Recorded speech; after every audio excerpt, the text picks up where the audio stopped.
Hello, everyone. Ambassador Terry Earthwind Nichols here with another First Fridays with Ambassador Terry and friends, and I certainly have one today. A colleague and dear friend, Dave Summers. Dave, thank you so much for being with us this month, and I am going to very much enjoy where we're going with this today. Pressure's Right? on. Pressure's on. Pressure's Terry. on. So is the camera. Ooh, I'm so nervous. Anyway, it's so great to see you, and congratulations on your continuing placement in the Thinkers 360 Oh, top thought leader list. A great way to go, way to be. yeah, it's climbing on there. You know that when I got what was it, January, I think, for top 200 thought leaders to pay attention to. When I was even in the top 100, I was like, Nice. what is Nice. this? What Yeah. a nice thing. Yeah, much And deserved recognition. Congratulations. thank you. I thought I should at least join the organization who did that. So I don't know. Maybe Leaders Hub, you got me now. You know, maybe I'll be a might as well member. advertise for you. Exactly. Maybe I'll be Yeah. There was another one a couple of years ago, marketing influencers to the top 50, and that was some digital online magazine I've never heard of since. And they put me up there. And that's Nice. Thank you, who's ever doing that. Well, ladies and gentlemen, this month we're talking about clients and what are our clients talking about? And Dave and I have the same type of clients. We just do a little bit different kind of work for them. And Dave, I'd like you to take a minute to just kind of overview what your type of client is, so we can name drop it, not name drop it, but maybe do a little advertising here. So if you would just, what's your take on your clients? How do they look like? Well, I'll give you just a quick, in a nutshell. I won't name names, but I'll kind of give you in a nutshell who my client base is right now. Okay. First, I'm a digital media consultant, new media guy. I help people show up better online, primarily through digital audio and video. I help people with their video blogs, their audio podcasting. I help them with their animated explainer videos. Anyway, with that type of offering, my clientele right now is a mix of organizations and individuals. The organizations tend to be trade associations or academic accreditation associations. There's one religious one, and the individuals are authors, thought leaders, C-suite individuals. All of them are very interested in showing up better online. Specifically with digital video and digital audio. And I help them, think that through. Okay, so that's the snapshot of who I am and who my clients are. The big issue for them lately, I would say over the past, heading into the new year, past 2 months, is starting the year off with a bang. It's if they have any new branding messages, any new freshness they want to inject into their marketing messages, their product offerings, whether it's a product or a service or whatever. They want me to help them with the audio and the video that's associated with that messaging.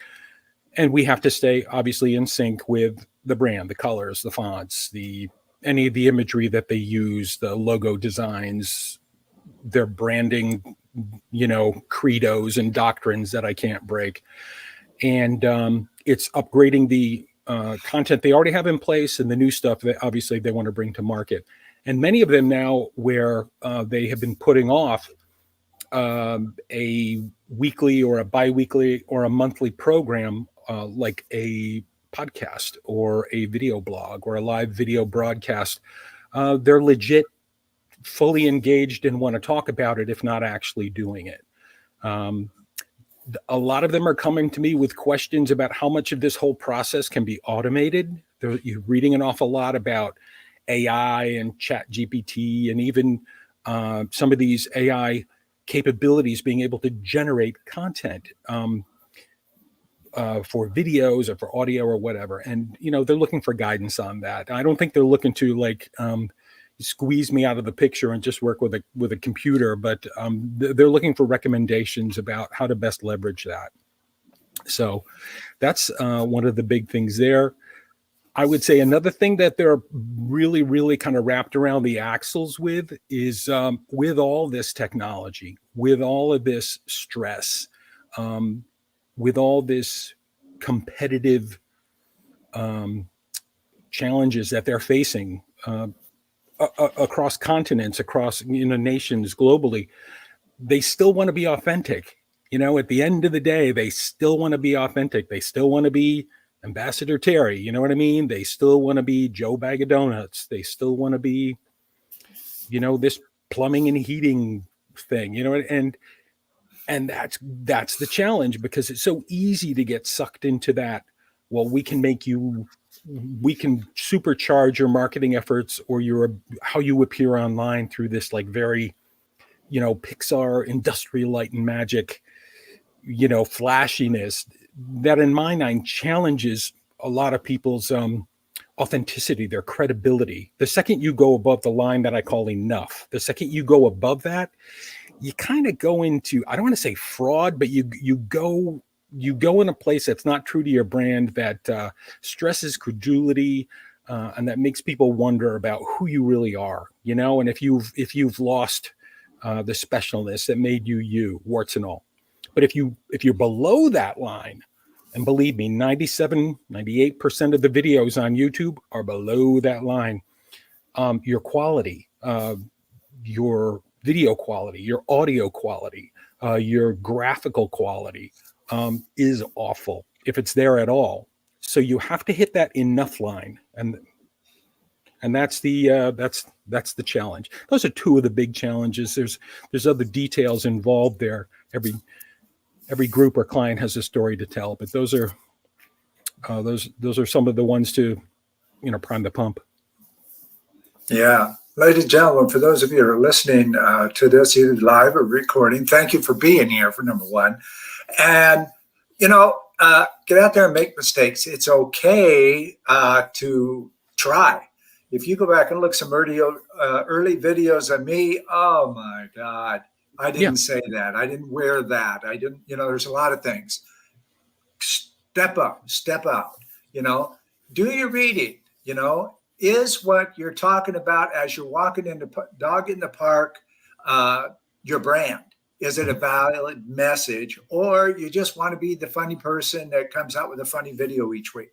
Mm-hmm. Decide what that is before we go out there. I've done some walking in the woods and everything else, but there was a reason I was out there, and it was that reason had very close to my brand. Sure. And so that's important. I think those are two really, really good things. And now, your enough is really big. If you want to invest in something, invest in a Dave Summers type of person, at least for a little bit, to gain an idea or look at their videos and gain some ideas about how they do things. Now, I'm gonna drop a dime on your weekly show that you put out on LinkedIn. You're out walking your dog all over the place, but each week is a lesson. And there's a whole bunch of us, colleagues and friends of yours, we don't miss a week because they're that valid, And folks, get out there and make mistakes. Have some fun with this, Another thing that I would say here as a words of encouragement, and that is, if you're not making mistakes, you're not getting better.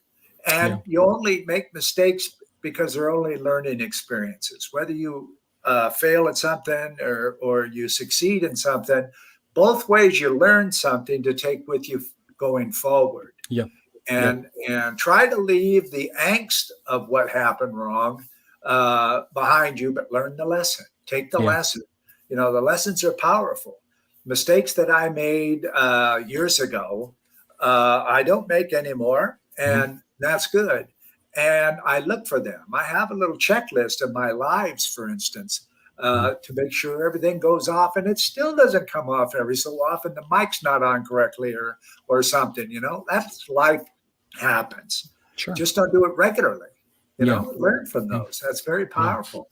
Dave? No, that's brilliant, and I couldn't have said it better myself. And if you my weekly show you're talking about is Dawn Patrol every Thursday morning on LinkedIn.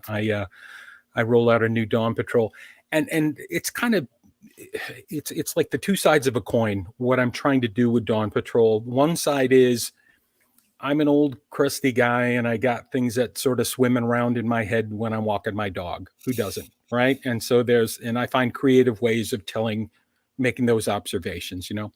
The other side of the coin is it's a stealth marketing tool because I'm trying to get people comfortable around the fact that anyone can tell their own story, anyone can make their own observation. And again, with that level with the appropriate level of graphical support or audio support, I try to include a clever song at the end of every program. You know what I mean? And it becomes this, it changes the game. It isn't just, me crashing, my iPhone and going, "Hi, I'm Dave. I'm at Kroger. This really grinds my gears. The guy at the checkout did the bop, the boop, boop, and doesn't that piss you off? I'm out." How does that help me other than Dave's an unhappy griper guy and he feels the need to, vent his spleen, as my mom would say, upon the universe. That's not the way it works for me. But your critical point is, it's the sandbox thing. You don't get better without doing, you don't, and we should get over, right? I saw this thing about there were like 3 reasons for procrastination. I'm not sure if I can remember all of them, but one of them is you're a perfectionist. Okay. You need to let go of that. Okay. Unless you are literally working for, NASA or Industrial Light and Magic or Pixar, or unless you are literally working for an organization, an operation that balances on the head of a pin, perfectionism is not gonna solve any problems for you. Get better, right? Seth Godin says, "Ship. When are you gonna ship? Ship it." You know what I mean? And then you get into these kind of like pseudo philosophical questions of when is something actually done? What does done mean? And you and I as consultants, well, done means different things for different clients, doesn't it? So those are, that's my thought on that as well. Get in there, get your hands dirty. Look, I joke, I'm Dave. I'm here to help.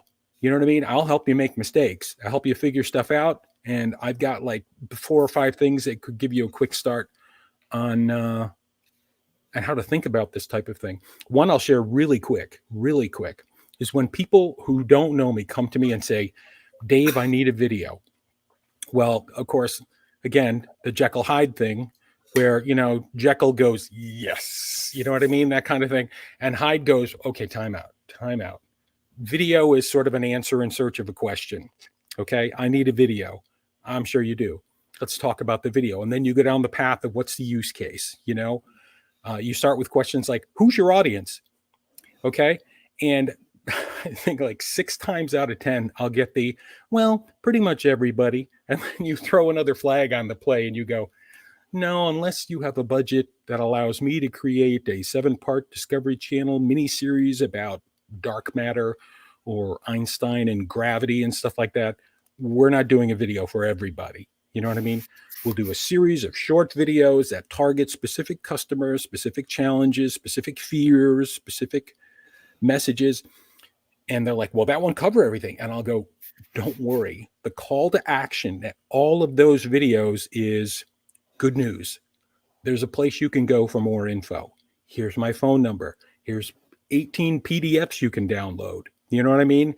Here's a way to get on my calendar and book time." It's good news. You know what I mean? And then you point them at the other videos. You want a deeper dive? Take a look. Yeah, it's killer advertising too. You and I have done it. You and I have been created a series one morning, recorded them, set them up, and let them rip on the day and time of the launch, whatever it was. And I do the same thing. We both work on Thursday. And I do the "What Are You Doing?" You've been on there. You've been my guest. I've been a guest, yes. And one of my top guests at that, my friend. Your impressions were way up there. And, Yes. just before lockdown, give you another example that Dave brought to mind just a moment ago. Just before lockdown, first of all, I mentor people. Look at my profile. That's my job. I love it. But I also have a mentor, okay, that I talk to regularly, and I absolutely trust whatever comes out of her mouth. It is for me, not her, not an agenda, none of that. There is no ego there with her. And yes, it is a her. And sex doesn't matter. It's brains. Okay. But she was talking to me, and I said, we COVID didn't exist. It was like January. And she says, you have a delightful voice. Why aren't you using it? I said, well, I speak from the stage. You just had one last month. And she says, yeah, that's fine for speak from the stage. Well, why aren't you doing it online? Think about that because you have the kind of voice that people like to listen to, like you did. People who are velvety voice, people can listen to easier. Not scratchety, da da da, but well cadenced and those kinds of things. And your local community college can give you a speech course that'll help you with that. But she said, get people to listen to your voice all the time, and that's going to drive business to you. And I said, okay, let me work on that. So a month goes by, boom, COVID, boom, lockdown. And my series, What Are You Doing, came to mind one morning. And she was just delighted. Hey, I'm glad you finally got out there, And she says, now what are you doing the rest of the week? That's brilliant. Okay. I am a marketing guy. Yeah. And I help a lot of people who come to me for 90-minute sessions. And here's my mentor who's not a marketing person, but she knows me right down into my soul. Hell, she might know stuff about me my wife doesn't know. And that's what a mentor's for, And when you hire somebody like Dave here, and you're thinking, okay, here's my market, but I don't know my message, and I'm not sure we have a clear brand. Can you work with any of that? What's your response for that? Well, in any time I get to know a new client, I'm sure you're probably take a similar approach. I think all good coaches and consultants do is you do just a whole truckload of listening. You just do an insane amount of listening, and it's a different kind of listening. It's listening in their voice. It's listening in how they present. If you have the ability to get other footage or be in an audience while they're presenting, it's listening to their eyes. What are their eyes saying? That type of thing. It's listening to what they're writing, because it's one thing they say, well, you're reading. Well, I'm reading, but I'm listening. What's the tone of all that? And then after you spend that time and you do that detective work on listening and absorbing, I think that puts you and I as a consultant and a coach in a place where we can kind of say, all right, I don't know everything about you, but I know enough to say, it seems to me these three things, 3 is like a magic number for me, but these 3 things are very important to you. Is there a way in either describing your offering, your book, your brand, how do you go to market? Is there a way to bake in these 3 things? And, and I brainstorm with them about how to do that visually, how to do that from a video standpoint, and if there's any type of ongoing programming involved. It's not a big, you just got to put in the time. You have to pan for gold. You know what I mean? And some people have this idea in their head that they've seen somebody on YouTube and it's this just rock star presenter, YouTuber, TikToker, or whatever. And that's an okay place to start. I'm not going to talk anybody out of that type of thing, but I think every now and then we come to that critical point, that critical conversation where we go, okay, now that you have a little bit more confidence, you're not, Johnny Rocket. You know what I mean? You're not Jane atomic powered superstar. You're who you are. You've got your own way of talking. You have your passion about certain things. Let's find a way via digital media. My case, in your case, it live audiences, whatever, boards, customers, but find a way that we can, utilize what you've got in your back pocket that maybe you didn't even know you had. Right on. We have a couple of other points that we want to make that we've talked about today, and AI being one of them. But just to finish up on that video thing, for those of you in the C-suite, our target markets, and your assistants who also listen to us, here's a little tidbit. No matter what, if you can be authentic on video, do some videos once or twice a month that gets sent out in-house. You don't have to put it out in the public. Okay. I teach that in the consortium. I wrote a book on it. And, you were spot on with watching their eyes. Their eyes speak volumes. A little tip, I've got a book on it, Profiling for Profit. And those are good things too. But you and I talked about, there's a lot of talk out there right now about GPT. And you had some nice thoughts about that. Guilty as charged.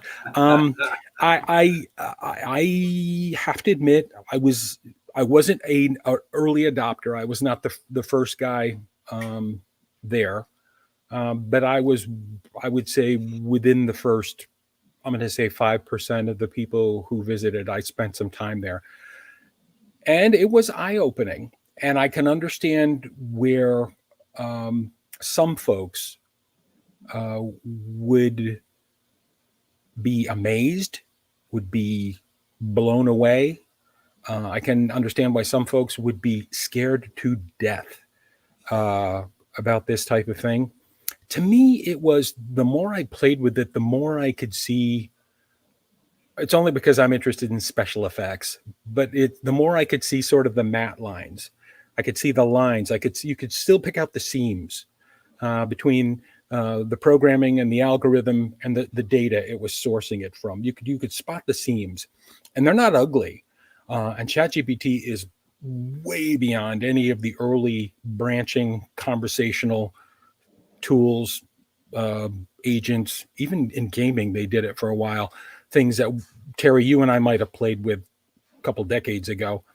But you can still spot the seams. Now, over time, the seams will get a little smudgier. They'll begin to fade away, that type of thing.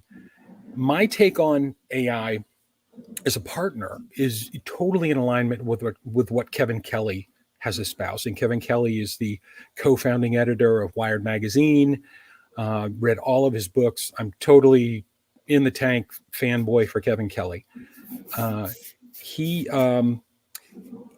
says AI it's a tool like any other tool. And you're going to come to a point where you're going to have to, it's going to be your dance partner. You're going to have to partner with AI. And really what's going to differentiate you from the non-AI users is your comfort, your facility, your chops in dancing with that partner to come up with a solution. I'm going to tell you right now, there are several tools I use, both from a video, audio, graphical, and not in the text. All that stuff scripting is generated by me now, but the audio and video side, that's 100% AI enabled. And I'm not going to lie, I spent some time learning those tools, and the end results are astounding. And they cut so much of the time off of the production process. It's a tool. It's a very high-end tool. So I guess what I'm saying is, yeah, there are some of you who are over the top excited. I will say unreasonably excited. And I'll say some of you are way too fearful about it. Just get comfortable with it, because here we are. There's no denying it anymore. Right on. And it's just not the big AI picture. It's not about this robot out there taking over your coffee machine. We've been watching the same science fiction movies, haven't we? Yeah, voice to text, ladies and gentlemen. I have Windows 11, and it has a voice to text feature.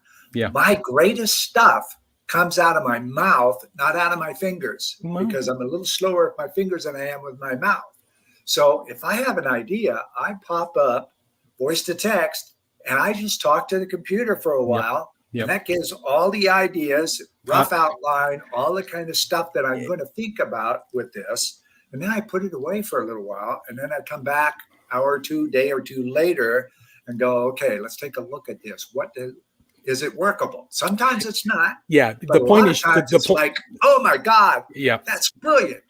Right? Yeah. The point is you have to do this. You know? Yeah. The point is you got it out of your head. And that's the way it is for a lot of people. The challenge is how do I get it out of my head? You know, and it can help with that. Yeah, absolutely. Absolutely. And, you know, auto-generated stuff is not that bad. Yeah, it's a pain. If you have a quirky on, it's on your phone and you don't like it, it can be a lot of problems. Sure. I had a colleague of mine was complaining about one day, and I said, "Why don't you go over to your host people, Verizon or whoever you're using, and have them take that off of there. You don't have to live with it." I don't. I've done this for 3 phones. I said, no, just go over there. Whenever you have something on your phone that you don't like or you can't work with, have them take it off. Right. If you can't do it yourself, you know. Yeah. And there's a lot of apps out there who pay Verizon and Spectrum and all these guys some good money to have those apps on that phone when you buy it. Oh yeah, come on. Okay? Yeah, of course. Now that's business. Okay. They're not trying to take anything away from you. Like you, when GPT first came out, I went, oh, this could be fun. And then I immediately went back to was it 1989, the movie or something like that, where robots took over everything. You get that hesitant because I'm old enough to do that. And a new prospect of mine she's only in her 30s. She said, "What's 1989?" She wasn't born then. So there is no fear because they grew up right here. Yeah. And my phone is my mobile office. I have a external hard drive, and I can plug into my phone and pull up anything that's right here on my computer, or I can go on cloud. I have Chrome. I can go up on cloud and take whatever I'm doing on a bus tour. That phone is probably more powerful than my new Dell computer. I don't know for sure about that, but that's where we are. And don't be afraid of it. Yes, things are going to change. We said that about the cell phone. We said that about who is Apple. That's the stupidest thing I ever heard in my life. Nobody can replace a PC. They're doing pretty good, So it really, give it time to have an open mind. Does it work for you? No. Fine. Does it work for you? Yes. Find out about it. Talk to somebody who has some knowledge.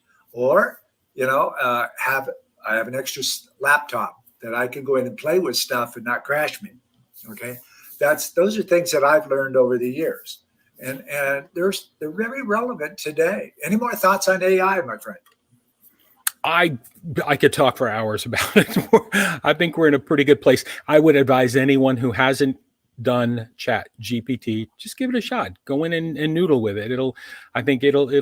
It's if nothing else, your point is exactly true. It's fun. It's flat out fun. Absolutely, my friend. And any of the other emotions you have to deal with. Yeah. Well, that wraps it up for another First Friday with Terry and friends, and he is a friend. Dave, wonderful to have you on here. This was a fabulous talk and very relevant, I'm sure, to our audience. Terry, thank you so much. It's always good to hang with you, and my best to your lovely wife. Okay, my friend. Thanks again, ladies and gentlemen, for watching and picking this up on the recording later. We'll watch for comments. We're big kids. So leave your comments. We'd be happy to check them